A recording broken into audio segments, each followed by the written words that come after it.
तुमच्या विश्वासाचा आवाज जळगाव उन्नती। जनसामान्याचे प्रश्न, न्यायासाठी लढणाऱ्या मजलुमांचे हित। आम्ही नेहमीच तुमच्या सोबत। सत्याला वाचा फोडणारी बातमी, जलद आणि अचूक माहिती मिळवण्यासाठी जळगाव उन्नती न्यूजवर रहा अपडेट। बुलढाणा जिल्ह्यातील जळगाव, जामोद आणि संग्रामपूर तालुक्यात पंतप्रधान जलजीवन मिशन अंतर्गत सुरू असलेला जलप्रकल्प सध्या मोठ्या अडचणींचा सामना करत आहे। 3 वर्षांपूर्वी सुरू झालेल्या या प्रकल्पाचा उद्देश दुर्गम भागांतील नागरिकांना शुद्ध पाणी पुरवणे हा होता, परंतु अद्यापही प्रकल्पाचे अनेक कामे अपूर्ण आहेत। या प्रकल्पाच्या अंतर्गत बांधण्यात येणाऱ्या पाण्याच्या टाक्या आणि पाईपलाईनच्या कामावर वारंवार दर्जाहीन कामाचा आरोप होत आहे। नदी नाल्यांतील निकृष्ट दर्जाची रेती बांधकामात वापरली जात असून विशेषतः पूर्णा नदीच्या रेतीचा फार कमी प्रमाणात उपयोग केला जात आहे।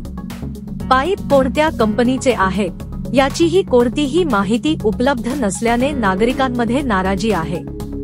ठेकेदारांकडून मनमानी पद्धतीने काम केल्या जात असल्याचा आरोप होत आहे। गोडाणा धरणातून डुक्करदरी आणि जुनापाणी या गावांना मोटार पंपाद्वारे पाणी पुरवठा करण्याची योजना आहे, परंतु पाण्याच्या टाक्यांचे असलेले निकृष्ट काम आणि अपूर्ण प्रकल्पामुळे हा पाणी पुरवठा शाश्वत ठरणार की नाही याबाबत नागरिकांमध्ये शंका आहे। जळगाव उन्नती न्यूज या स्थानिक वृत्तपत्राने या अपूर्ण प्रकल्पावर वारंवार प्रकाश टाकला आहे।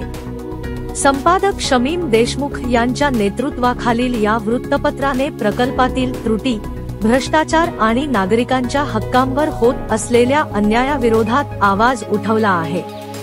सर्वसामान्य नागरिक आता शासनाकडून तातडीने कारवाईची अपेक्षा करत आहे। ठेकेदारांवर कठोर देखरेख ठेवून गुणवत्तेची खात्री करण्यासाठी त्वरित उपाययोजना करणे आवश्यक आहे।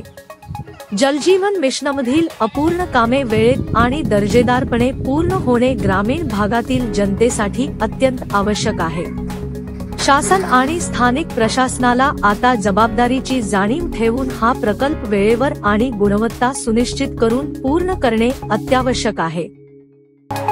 जळगाव उन्नती न्यूज, तुमच्या हक्काचा आवाज। आमच्या चॅनलला सबस्क्राइब करा आणि अशाच ताज्या व विश्वसनीय बातम्यांसाठी बेल आयकॉन दाबा। तुमच्या विश्वासावरच उभे राहतो जळगाव उन्नती न्यूज।